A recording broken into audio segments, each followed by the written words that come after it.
अगर वो उस दिन नहीं कहते कि बेटा नौकरी बहुत कुछ है, एक बार लग कर देखो। मैरिज आपकी लव मैरिज हुई या अरेंज मैरिज? जैसे अभी आपके साथ इंटरव्यू चल रहा है, 3-4 फोन आ गए, अभी वाइफ का भी फोन आ गया, अब नहीं उठाया, फोन करे थे खटे भी, जी हाँ वाइफ क्यों को नहीं उठाया, क्या पता थे सब सहयोग रखो तो क्या पता कि छोटे मोटे एमएलए में भी बन जाओ कोई 2026 में। और कितने का ऑफर है लगभग किसी कोचिंग? ने अपने नाम तो नहीं लेंगे, बहुत सारे ऑफर आए हुए हैं, किसी का भी नाम नहीं लेंगे। करोड़ों में आए? करोड़ों में तो अनअकैडमी से भी आए, तो वो कहते थे कि जब तेरे को पढ़ना है तो ये काम क्यों करता है। मैंने कहा स्वाभिमान से जीना भी कोई चीज है। सही है। ट्रिक से बहुत शानदार पढ़ाते हैं। हाँ। तो ट्रिक से पढ़ना सही है या तो अजय देवगन कर सकता है, अमिताभ बच्चन कर सकता है, तो अपने क्यों नहीं कर सकते? ट्राई तो करें। हम थोड़ी हाँ, तो भाई नहीं कम तो है ही हमसे। तो ईएस है शायद वो, उन्होंने पोस्ट डाली कि ये आईपीएल खेल सकते हैं और ये वर्ल्ड कप में नहीं खेल सकते। जैसे अब आगे भर्ती वगैरह कब कुछ आ सकती है ऐसा ही की? देखो सरकार बीजेपी है, कह कुछ नहीं सकते हैं कब आएगी। ऐसे मन तो ये करता है कि भाई कोई फिल्म बना दिया राजस्थानी। अभी मेरा एक गाना भी रिलीज हुआ था। पीएचडी किस सब्जेक्ट? हिस्ट्री से चल रही है। कहाँ से? तो उसमें 45% से जब पास हुआ तो मुझे लगा कि प्राइवेट में कोई फायदा नहीं होगा। सगन वन अंधेरी रात मूक निमंत्रण चलना है, अभी विश्राम कहाँ आंसू बहुत देर तक चलना है। सुभाष सर आपके काफी मित्र लग रहे हैं ऑनलाइन। तो मैं मिला तो नहीं हूँ। हाँ। तो दोस्ती क्या कितनी गहरी है, कब से हुई? पहले दोस्ती से ही हमारी बहुत गहरी है, मैं तो एज ए भाई मानता हूँ। और जहाँ तक मुझे ये लगता है कि आज मैं जहाँ यहाँ बैठा हूँ उसमें जो सबसे अहम योगदान है वो सब सुभाष सारण सर का है। वो इसलिए है कि मैं ऑफलाइन तो पहले पढ़ा रहा था, लेकिन ऑफलाइन में मुझे कोई जान नहीं रहा था। तब उन्होंने खुद आकर अपने यूट्यूब प्लेटफॉर्म पर ये कहा कि जब एक शब्द कोई इंसान बोल दे कि मुझसे बेहतर कोई पढ़ाए और मुझे कोई टक्कर दे सकता है, तो मुझे लगा कि जब कोई आदमी आप पर इतना विश्वास करता है, एक माँ बाप अपने बेटे पर विश्वास करते हैं कि मेरा बेटा एक दिन कलेक्टर बनेगा, तो इसका मतलब उस बेटे को ये सोचना कि मेरे माँ बाप की आस नहीं टूटे। तो मैंने सोचा कि जब सुभाष सर ने ये बोला है, उनके साथ में इतने समय से इतने लोग पढ़ा रहे थे, इतने उनके साथी थे, तो फिर ये बात मेरे लिए बोली गई, तो फिर मुझे इस पर काम करना चाहिए।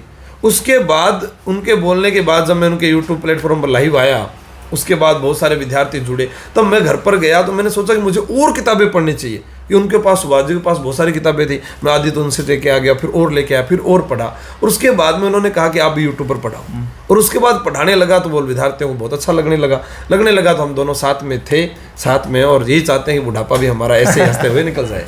पहले तो आप बीकानेर में थे, मैं बीकानेर में पोस्टेड था। तैयारी कर लो से आप चला रहे थे? तैयारी कर लो हमने ऑनलाइन प्लेटफॉर्म शुरू किया था। विजयपाल जी जो सीआई साहब हैं बिश्नोई, वो और मैं दोनों पार्टनर हैं, तो वो हमने दोनों ने स्टार्टअप किया बीकानेर से ऑनलाइन। फिर विद्यार्थियों की ये मांग रही उस समय कि हमें ऑफलाइन पढ़ना है, तो ऑनलाइन में ज़्यादा देर तक मोबाइल का डाटा और इतनी क्लासेज वो नहीं पढ़ पा रहे थे। हाँ, हम बहुत नाम मात्र के शुल्क में पढ़ा रहे थे उस समय, 99 रुपये में या 250 रुपये में, 500 रुपये में, यहाँ तक इतने में मैंने सारे बैचेस पढ़ाए। तो विद्यार्थी खुश भी हो गए, बहुत ज़्यादा जुड़ते भी गए। बाद में उन्होंने सोचा भी हम ऑफलाइन पढ़ें, तो वो ऑफलाइन के लिए मांग की, तो हमने वहाँ तैयारी कर लो, ऑफलाइन कोचिंग खोली। फिर बीकानेर क्षेत्र एक ऐसा क्षेत्र था जहाँ पर गर्मी बहुत थी। अब उदयपुर का विद्यार्थी मेरे पास बहुत आता है, झालावाड़ बांसवाड़ा के विद्यार्थी आते थे, इधर पूर्वी राजस्थान के विद्यार्थी आते थे, पश्चिमी बाड़मेर जैसलमेर जोधपुर के बहुत सारे विद्यार्थी आए। तो जो पश्चिमी राजस्थान वाले थे वो तो उसको सहन कर लेते थे, पर जो झालावाड़ में रह रहा है, सिरोही में रह रहा है, उदयपुर में रह रहा है, उसको जो वहाँ का वातावरण, जयपुर के विद्यार्थियों को वहाँ का वातावरण अच्छा नहीं लगा। तो वहाँ क्या कि पहले तो बहुत ज़्यादा भीड़ आने लगी, उसके बाद में वो विद्यार्थी कम होने लगे, सर यहाँ बहुत ज़्यादा गर्मी है। तो फिर मैंने सोचा कि अपने को कहाँ चलना चाहिए, जयपुर। और राजधानी वो क्षेत्र है जहाँ प्रत्येक विद्यार्थी का मन लग ही जाता है, प्रत्यक्ष अप्रत्यक्ष रूप से, या इतने सारे विद्यार्थियों को देखकर लग जाता है, या फिर जो दूसरों को तैयारी करते हुए देखते तो लग जाता है। और इस कारण फिर वहाँ से हम यहाँ जयपुर आ गए।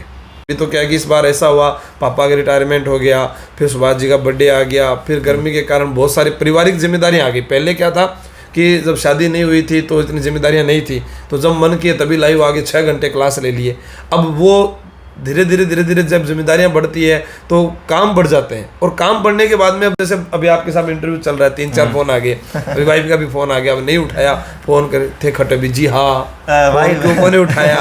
तो वो जो एक भय बन जाता है भी हाँ क्या हुआ, फिर वो सब कुछ सवाल जवाब होते रहते हैं घर में, तो वैसे काम बढ़ जाते हैं। शादी और वाइफ से याद है कि मैरिज आपकी लव मैरिज हुई या अरेंज मैरिज? अरेंज मैरिज है, वो परिवार के जो बुआ जी हैं और उनकी लड़कियां हैं उनके द्वारा देखी गई थी और उनके द्वारा शादी करवाई गई। तो लव मैरिज में विश्वास रखते हो? तो लव मैरिज में देखो, अरेंज मैरिज भी हमारी तो लव मैरिज जैसी लग रही है। हाँ। ठीक है, अगर आपकी बॉन्डिंग अच्छी है, अगर आपका पार्टनर अच्छा है और आप दोनों के विचार अगर मिलते हैं तो बहुत अच्छा, आप कैसे भी रहें। क्योंकि सरकार ने भी योजना चला रखी है, डॉक्टर सविताबेन अम्बेडकर योजना है कि आप लव मैरिज करते हैं तो आपको 10 लाख रुपए दिए जाएंगे। ठीक है, लेकिन उसका ये मतलब नहीं है कि आप 10 लाख रुपए के लिए शादी कर लो। उसका मतलब ये है कि अगर आपके किसी के साथ विचार मिलते हैं और आपको लगता है कि आप जीवन भर जो है खुश रह सकते हैं तो आपको वो कदम उठाना चाहिए। बाकी जहाँ तक हमने देखा है बहुत कम ऐसे रिश्ते मिले जो लव मैरिज में सक्सेस हुए, बहुत कम, मतलब कि 1% वो सक्सेस वाले मिलते हैं, 99। अब अपने कहें कि नहीं, जिनकी शादियां हुई सर वो भी तो दहेज की मांग के लिए परेशान कर रहे हैं या उनमें भी बहुत ज़्यादा तलाक जैसी समस्याएं आ रही है। अब ये तो निर्भर करता है कि आज कोई लड़की जैसे है, मैं कहूँ, या कोई लड़का है, वो आज स्वतंत्र रूप से अपना अपना जीवन जी रहे हैं। शादी के बाद में उनके जीवन में परिवर्तन आता है। वह जब ससुराल आ जाती है तो घर जैसी मौज मस्तियाँ नहीं रहेगी। लड़के के जीवन में पहले जब मर्जी दोस्तों के साथ चलेगी, अब वो नहीं रहेगा। और उसके बाद अगर वो वैसा जीवन जिएगा तो पत्नी को प्रॉब्लम, और पत्नी अगर वो घरवाली जैसे है कि मैं काम नहीं करूं, सुबह जल्दी नहीं उठूं या सासू और ससुर की सेवा नहीं करूं, तो फिर दोनों में बॉन्डिंग। फिर अगर पति कहे कि मेरा परिवार जो है वो बहुत अच्छा है, तेरा परिवार ऐसा है, अगर आप ताने मारते हो तो वहाँ पर भी बहुत ज़्यादा समस्याएं आती है। मेरा ये मानना है कि दोनों परिवार अब आपके हो चुके हैं। वो आपके परिवार को घर समझे, आप उसके परिवार को घर समझो, हमेशा आप खुश रहोगे। सर जैसे आप इतनी अभी यहाँ तक पहुँचे हो, तो इसमें क्या स्कूलिंग डिपेंड करता है कि स्कूलिंग आपके कहाँ से हुई थी या तो स्कूली पापा तो देखो, अरे शुरू से ही जॉब में थे तो उन्होंने प्राइवेट ही पढ़ाया। 10वीं तक प्राइवेट पढ़ाया, लेकिन 10वीं तक प्राइवेट में 45% बाय ग्रेस से पास हुआ। ये स्कूलिंग हुई कहाँ से? गंगानगर, लालगढ़ जटान से ही, वहाँ पर हमारे बाल भारती स्कूल था। तो उसमें 45% से जब पास हुआ तो मुझे लगा कि प्राइवेट में कोई फायदा नहीं हो रहा। 10वीं में? हाँ 10वीं में। पर उस समय वो 45% भी मतलब कि लगभग आप 65% के बराबर मानो उस समय जो आते थे। ठीक है, लेकिन अब तो 90 बन रहे हैं ना, जो सोच रहे कि अपना भी बन रहे हैं 90। ना उस समय में और अब में बहुत अंतर आ चुका है। तो उस समय फिर बाद में जब सरकारी में आया तब मुझे थोड़ा सा ऐसा लगा कि सरकारी स्कूल का जो अध्यापक है वो इतनी प्रतियोगी परीक्षाएं पास करके आ रहा है, तो उसके पास जो नॉलेज है वो प्राइवेट वाले के पास नहीं। हो सकता है बराबर हो, पर प्राइवेट वाला किसकी चाहत रखता है? सरकारी नौकरी की। तो फिर बच्चे को कहाँ पढ़ना चाहिए? सरकारी में पढ़ना चाहिए। तो एजुकेशन बेहतर का है वो सरकारी के अंदर है। अगर आप वहाँ पर जाते हैं, अगर मेरे को सेनेटर बिश्नोई जो थे अर्थशास्त्र के हमारे फर्स्ट ग्रेड लेक्चरर थे, अगर वो उस दिन नहीं कहते कि बेटा नौकरी बहुत कुछ है, एक बार लग कर देखो, समाज में इज्जत, बैंक वाले लोन देने के लिए फिरेंगे, घर आपका बन सकता है, शादी आपकी हो सकती है, और जो आपके परिवारजन के सदस्य हैं उनमें आपकी जो इज्जत है वो बढ़ेगी, तब कटेगी। तब मुझे पता चला कि मुझे सरकारी नौकरी की तैयारी करनी है। अगर 12वीं क्लास में वो इकोनॉमिक्स अच्छे से नहीं सिखाते तो पता ही नहीं चलता कि क्या इकोनॉमिक्स होती है। हिस्ट्री के जो टीचर थे, मनोत्तम शर्मा जी थे, रवि जी सर थे, उन्होंने मतलब कि ऐसे कहा कि आप इसको पढ़िएगा, इसको जीना सीखो आप, और जब आप किताबों के साथ जीना सीखोगे ना तो आपको ये हमेशा 10 का 100% ही लौटाएगी। और अगर आप जो है, मैं पहले प्राइवेट काम में मैंने बहुत काम करके देखे, लेकिन लास्ट में आना तो पड़ा। काम आपने कहाँ किए थे लगभग? जैसे वो वही रिको हमारा औद्योगिक क्षेत्र है, संगम ट्रेवल्स है, गंगानगर से पूरे रास्ता में बसें चलती है, धानसिया या राठौड़ ट्रेवल्स की, जो संगम ट्रेवल्स की है, वो वहाँ पर मैं पढ़ता था। तो वहाँ विजय भाई साहब थे, वो भी कहते थे, या उनके साथी और थे जो कहते थे कि वहाँ पर मैं किताब रख कर पूरे दिन पढ़ता रहता था। तो वो कहते थे कि जब तेरे को पढ़ना है तो ये काम क्यों करता है? मैंने कहा स्वाभिमान से जीना भी कोई चीज़ है। सही है, ठीक है। तो अपने क्या कि काम करके भी तो पढ़ सकते हैं, और वही हुआ कि काम करते करते पढ़ाई भी करने लगे, बीएड भी हो गई, एमए भी हो गई, पीएचडी भी चल रही है हिस्ट्री में सब। हाँ अच्छा, पीएचडी किस सब्जेक्ट? हिस्ट्री से चल रही है। कहाँ से? हनुमानगढ़ से चल रही है। अच्छा, जैसे अभी कोचिंग बहुत अच्छी तरह चल रही है, मैंने सुना उधर। जैसे कि बच्चे लगभग कितने हैं कोचिंग? तो वो शुरुआत में 2500 स्टूडेंट थे, और अभी जो है लगभग 1000 के लगभग विद्यार्थी हैं, क्योंकि अभी दोबारा नया सीजन शुरू होगा। ठीक है ना, अभी वैकेंसी आने पर आएंगे बच्चे। कभी कोई ऑफर नहीं आया कि सर हमारे साथ आ जाओ, टाई अप कर लो? ऑफर देखो अनअकैडमी से भी आए, बड़ी बड़ी कोचिंग से भी आए, लेकिन यही है कि हमने ये सोच रखा है कि हमको खुद के दम पर ही चलानी है। ठीक है, हमें हमारे पर विश्वास है, स्टूडेंट को अगर विश्वास है तो उतनी मेहनत मैं उनके लिए कर सकता हूँ। बाकी आदमी जब एक बार कहीं मालिक बनने की थोड़ी बहुत अगर वो कोशिश कर लेता है तो फिर वो कहीं किसी का दिनस्थ काम नहीं कर सकता। आज मैं कहीं पर चला भी जाऊंगा तो मुझे ऐसा फील होगा कि मेरी योग्यता का जो है वो भ्रूण हत्या होगी, जैसे होती है ना वो एक, कि वो उसको मैंने हनन कर दिया, ख़त्म कर दिया। फिर वहाँ आप बच्चे की जो मांग होती है उसको नहीं रख सकते। आज भी कोचिंग जो है वो मेरी नहीं है, मैं आपको ये बता दूं। वो कोचिंग जो है वो अजय जी हैं उनकी है, राठौड़ है, हरियाणा के रहने वाले। बस मैं वहाँ पढ़ा रहा हूँ स्टूडेंट्स के कारण। और कितने का ऑफर है लगभग किसी कोचिंग? मैं अपने नाम तो नहीं लेंगे, बहुत सारे ऑफर आए हुए हैं, किसी का भी नाम नहीं लेंगे। करोड़ों में आए? करोड़ों में तो अनअकैडमी से भी आए थे। हमने अनअकैडमी से जब डिमांड भी की थी तो उन्होंने भी 15-20 करोड़ रुपए तक के ऑफ़र दिए थे, लेकिन उस समय वो कहते थे कि आपका यूट्यूब भी हमें दे दीजिए, आपका ऐप भी हमें दे दीजिए, आप भी हमारे हो जाइए। तो फिर सब कुछ आप ही ले लोगे तो फिर मैं किसके पास बचूंगा? फिर अगर मुझे आज मैं कभी भी ऐसे मान लो कि जैसे टेलीग्राम चैनल है उस पर 2,30,000 से ज़्यादा विद्यार्थी जुड़े हैं, उनके साथ कभी मैंने एज ए टीचर बात ही नहीं की। अब कल मैच हुआ, बायो मैच जीत गया आपा, आज मेरे घर पर प्रोग्राम है, सिगरो नो तो है तो सगड़ा घर ही आ जाए जो खाबान, मतलब आप एज ए परिवार वो जुड़े थे, एज ए परिवार ही उनको रखा है। तो फिर वो वहाँ होने के बाद में तो फिर ऑफिशियल हो जाते ना, सिर्फ कोर्स खरीदोगे और क्लास लोगे, तो उसके बाद में तो मैं उनसे बात ही नहीं कर पाता। आज मैं किसी भी ज़िले में जाऊँ, आज मैसेज कर दूँ मैं बाड़मेर रहा हूँ, तो वहाँ के जो अभ्यर्थी मिलेंगे तो मुझे खुशी होगी। अब जब उनके पास चला जाता तो फिर बाड़मेर से मैं घूमता ही रहूँ गलियों में, मुझे कोई नहीं मिलने वाला वहाँ पे। सही। और शौक वगैरह रखते हो कुछ, हॉबी वगैरह क्या है कुछ? शौक वगैरह फिल्म देखने का शौक है, जितनी भी नई फिल्म आती है वो पहले दिन ही देख लेता हूँ। ठीक है, उससे मान लो कि मेरे को जैसे वो कई क्राइम वाली मूवीज़ होती है वो बहुत अच्छी लगती है, जिसमें सस्पेंस बनाओ, उनको देखने में सोचने में थोड़ा दिमाग और एक्टिव हो जाता है कि आखिर कैसे हुआ। फिर उसके बाद में जो है राजस्थान के राजवंश की जो किताबें हैं पुरानी, जो अलग अलग साहित्यकारों के द्वारा या लेखकों के द्वारा जो लिखी गई साहित्य की जो बुक्स हैं, उनको बस पढ़ते रहो और उनसे आनंद लेते रहो, जीवन निकल रहा है। और क्रिकेट कल मैच? क्रिकेट, हाँ क्रिकेट तो क्या है कि देखो शुरू में क्या मैं क्रिकेट से मतलब हमारे गाँव के अंदर बहुत अच्छा तेज गेंदबाज था। उसके बाद में हाँ मैं खुद ही, उसके बाद में पापा ने कहा बास्केटबॉल खेलो तो बास्केटबॉल खेलने लगे। उसके बाद में बास्केटबॉल में हमने जिला स्तरीय टीम से खेला, फिर राज्य स्तरीय के लिए भी नाम हुआ, फिर ट्रायल के लिए गुजरात भी जाना पड़ रहा था, लेकिन पैर जो है इसका मांस फट गया। फिर बाद में लगा कि यार ये सीमेंट का ग्राउंड है, कहीं पड़ गए ना हाथ गोडे टूट जाएंगे, नहीं खेलेंगे, वो थोड़ा डर सा बन गया।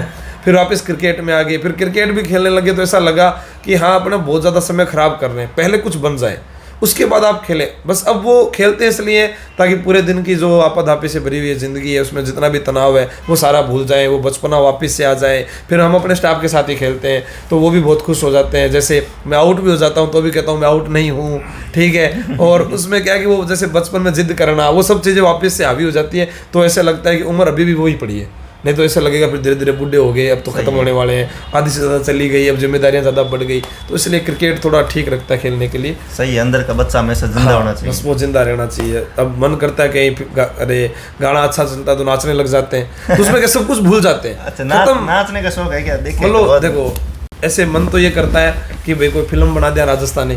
अभी मेरा एक गाना भी रिलीज हुआ था, वो भी आया था, वो भी अच्छा चला था। वो किसी आप जैसे विद्यार्थी कोई दोस्त ने मुझे कहा कि सर हमारे साथ एक गाना शूटिंग कर लो, हम कर लेंगे, फ्री बैठे।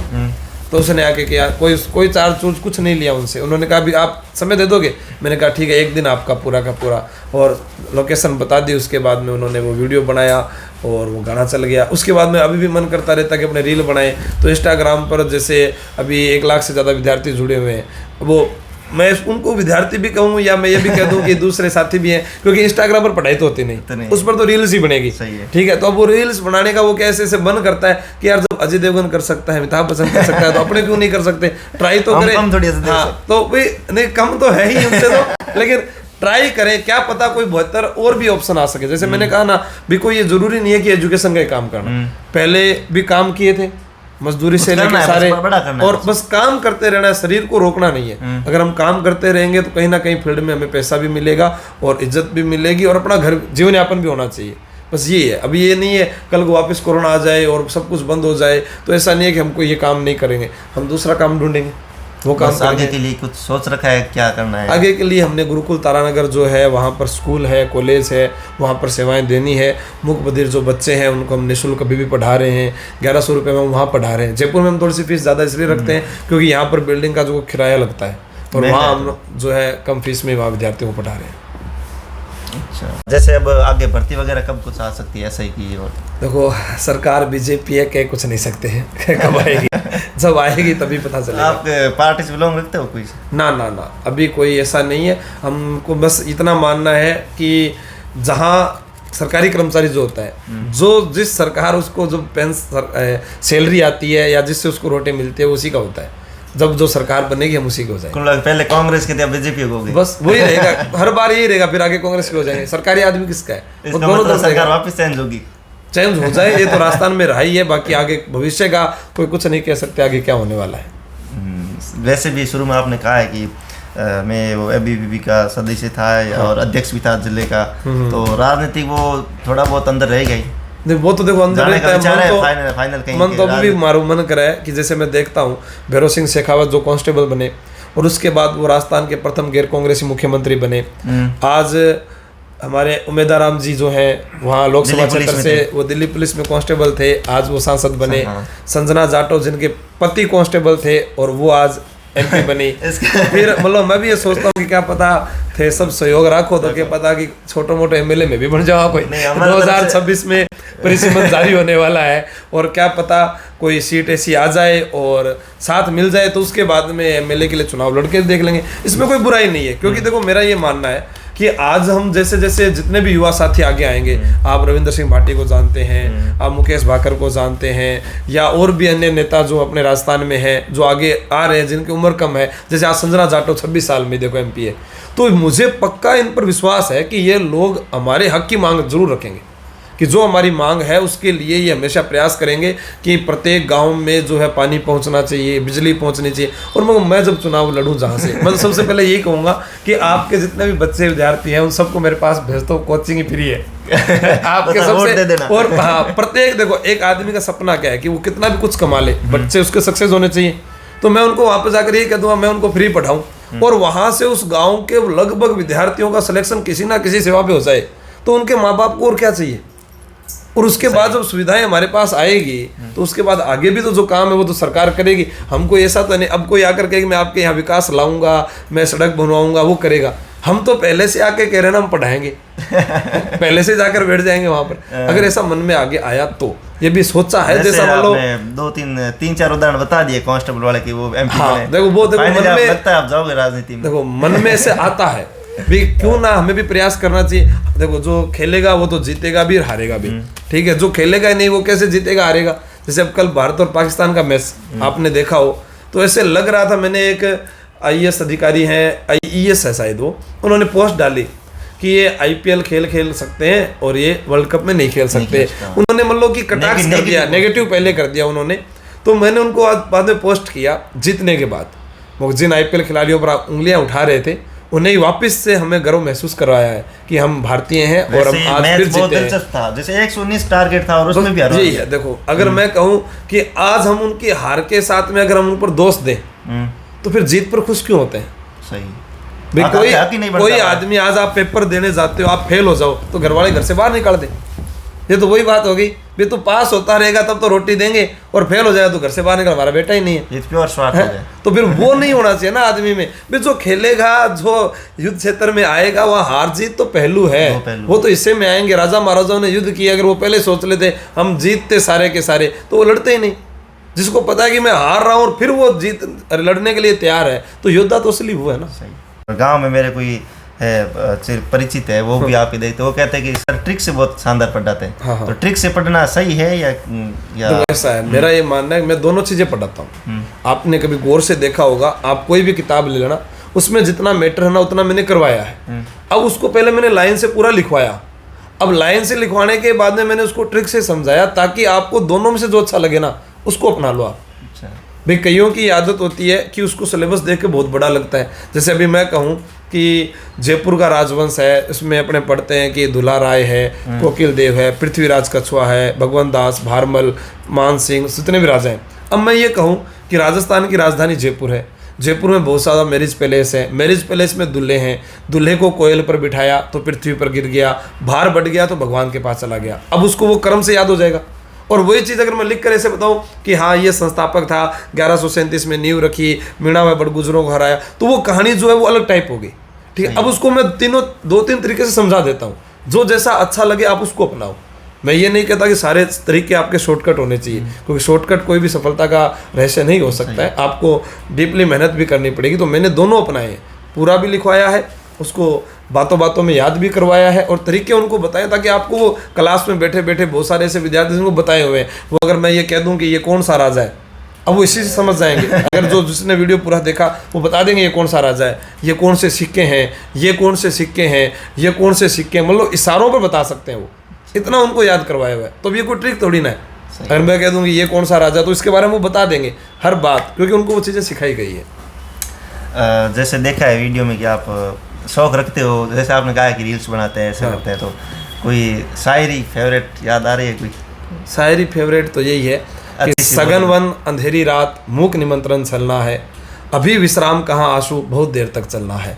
तो अभी हमें विश्राम नहीं करना है कि हमें आगे तक चलना ही चलना है, ठीक है। तो बाधाएं आए जीवन में, लोग आपको कुछ भी कहें, जैसे कल वाले मैच को ही देखो, लोगों ने तो ये मान लिया था 8% इंडिया जीतेगी और बाकी के 92% पाकिस्तान जीतेगी। लेकिन एक खिलाड़ी ऐसा आया जिसने उस 8% को 100 में बदल दिया। तो वैसा आपके अंदर जज्बा होना चाहिए, अंतिम प्रयास तक आपको मेहनत करनी है। बहुत अच्छा रहा, शानदार पॉडकास्ट। सर का बहुत बहुत धन्यवाद, आप आए और टाइम दिया इस भाग दौड़ की दुनिया में सर। बस कोई बात नहीं, देखो आप सबसे ही बने हैं तो आप सबको समय भी देना पड़ता है, और आगे भी लाते रहेंगे, आप बता देना। बिल्कुल। आप बार डिमांड आई थी कि सर किले को तो मैं जयपुर आया जब थारो मन करे जब आजियो, मैं जब फ्री हो श्याम थान बताया, अभी कल नहीं था, आज फ्री हूँ, जब भी फ्री होऊंगा मिलता रहूँगा। बहुत बहुत धन्यवाद।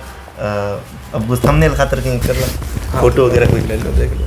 ये अगर थे तो डिजाइनर हो कैसे ही लोग नॉर्मली बैठे हो, बस ऐसे ठीक है, बस ऐसे ठीक है, फोटो खींच लो आप सीधी से, बढ़िया से फोटो।